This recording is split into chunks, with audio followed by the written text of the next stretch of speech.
My fellow South Africans, in the winter of 1993, our country was on the verge of anarchy and civil war.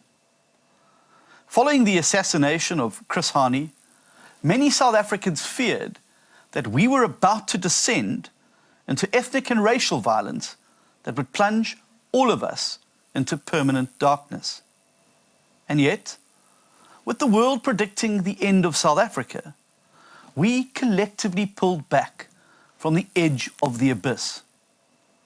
Just a year later, we went on to hold our first democratic elections. It was one of the proudest moments in all of our history. But this weekend, we saw the return of a demon that we thought that we had buried in 1994. Standing on a stage in front of thousands of people in Soweto, Julius Malema resurrected the demon of hatred, division, and ethnic violence in South Africa. This is a man who is determined to ignite the civil war we averted in 1994. From that stage in Soweto, Malema told thousands of his followers that they must, and I quote, shoot to kill, unquote. He instructed them further to, and I quote, kill the boer, kill the farmer, unquote. And then he mimicked the chilling sound of gunfire to members of his political cult who answered with thunderous approval. Julius Malema told us exactly who he is, and it's time that we believe him.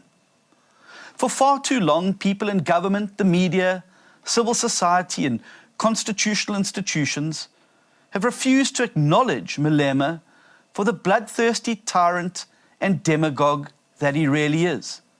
They've brushed off the threat he is to our constitutional democracy. These people help to normalize Malema's hatred and racism. But a political leader who incites mass murder is not normal. A member of parliament who calls for the killing of an entire section of society is not normal. And cowardly politicians who turn a blind eye to the incitement of civil war is not normal. Let me be clear, the DA will not look away. We will confront Julius Malema's fascism head on. Now, many of you will recall that during the speech I delivered at the DA's Congress in April, I identified the EFF as South Africa's political enemy number one. And I pledged to you that the DA would do everything in our power to prevent Malema from gaining power through a doomsday coalition between the ANC, the PA, and the EFF. I did so for a very good reason. As I said at the time, and I quote, EFF doomsday will make the collapse of Zimbabwe look like a dress rehearsal and will leave all South Africans destitute, black, colored, white, and Indian. EFF doomsday will plunge this country into ethnic and racial conflict, the likes of which it has never witnessed before. Unquote. With his incitement to commit mass murder on Saturday, Malema has confirmed the urgency and timing of that warning. He is intent on igniting the civil war that so many South Africans worked and sacrificed to avert in 1994. But the DA will not let him succeed. That is why I can today announce that we are filing charges against both Julius Malema and the ANC government at the United Nations Human Rights Council. The first element of our United Nations case will focus on Malema's repeated incitement of ethnic violence. The second element will charge the ANC national government before the United Nations over its years-long failure to take action against their one-time protege even as brutal farm murders continue to escalate in the wake of Malema's demagoguery. The charge will be laid in terms of Malema's violation of at least 3 key UN charters. The first is the Convention on the Prevention and Punishment of the Crime of Genocide. Article 3 of the Convention makes it a punishable offence to direct and publicly incite people to commit mass murder on the basis of their identity. The second is a declaration on the rights of persons belonging to national or ethnic, religious and linguistic minorities. This declaration compels the South African government to ensure that persons belonging to minority groups may exercise their rights, including, in this case, the right to life and to practice the profession of farming without any discrimination. The third is Article 27 of the International Covenant on Civil and Political Rights. The DA recently forced the South African government to live up to its international responsibility to comply with warrants issued by the International Criminal Court. We will now do the same to force it to act against Malema. In addition to turning to the international community, we will also file a complaint with Parliament's Ethics Committee against Malema in his capacity as a Member of Parliament. We are further obtaining legal advice on approaching the Public Protector as well as the courts. But it is also important that we are honest about one thing. For more than a decade, the South African state has utterly failed to use appropriate internal remedies to stop Malema. Time after time, institution after institution has turned a blind eye to his incitement.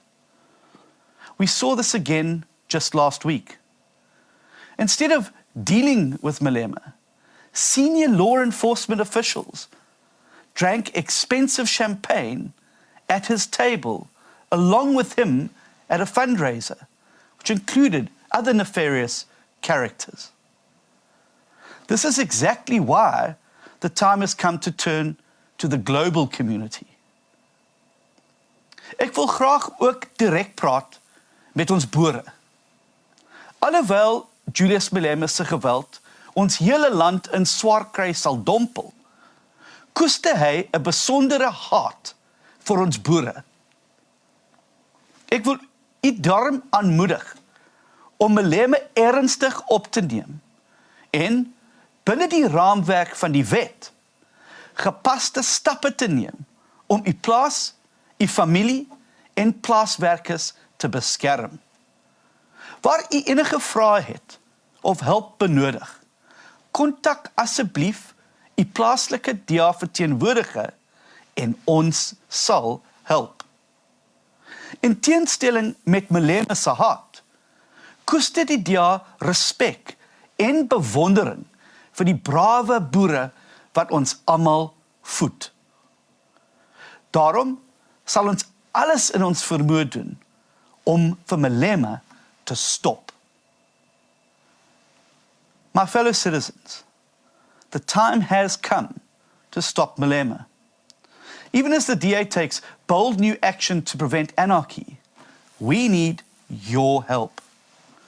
While Malema's singular goal is to divide South Africa, the DA is hard at work with other partners to bring people together through the Moonshot Pact. While it is the responsibility of political leaders to lead the way towards unity and a new government, we cannot succeed without the support of South African voters. That is why I'm asking that you go to check.da.org.za to ensure that you and your family are registered to vote so that we can rescue South Africa. Uniting behind the DA at this critical time is the only way to ensure that the pact has a stability and governance experience it needs to succeed. Voting DA is also the single biggest way to build a big, strong, and united political force that can stop Malema in his tracks. The events of this past weekend have revealed a painful truth that we must now confront head on. The truth is that the demon of the 1990s, which very nearly plunged this country into violence from which it would never have recovered, is not dead and buried. Julius Malema has resurrected it in time for the election. The hopeful news is that history shows that when South Africans unite for peace, we can defeat this demon. But just like in the 90s, it's going to take commitment, it's going to take leadership, and it's going to take hard work. That is why I'm calling today on every political and civil society leader to break the silence and publicly denounce the comments made by Malema. I specifically challenge President Cyril Ramaphosa to break his silence and publicly condemn Malema. To the media, I ask that you put pressure on President Ramaphosa to, for once, come out of hiding and do the right thing. If President Ramaphosa fails to denounce Malema and the comments he's made about farmers and parts of our society, it can only mean that he is too cowardly to honor the oath of office he took to uphold the Constitution and defend all the people of South Africa. My fellow South Africans, what we need in this country is not hatred and political cowardice. What we need is not demagogues who resurrect the demons we sought to bury in 1994. What we need is not destruction that only knows how to break down. What we need is to build this country. What we need is unity and cooperation. What we need is to stop shouting at each other and start listening to each other. What we need is love and compassion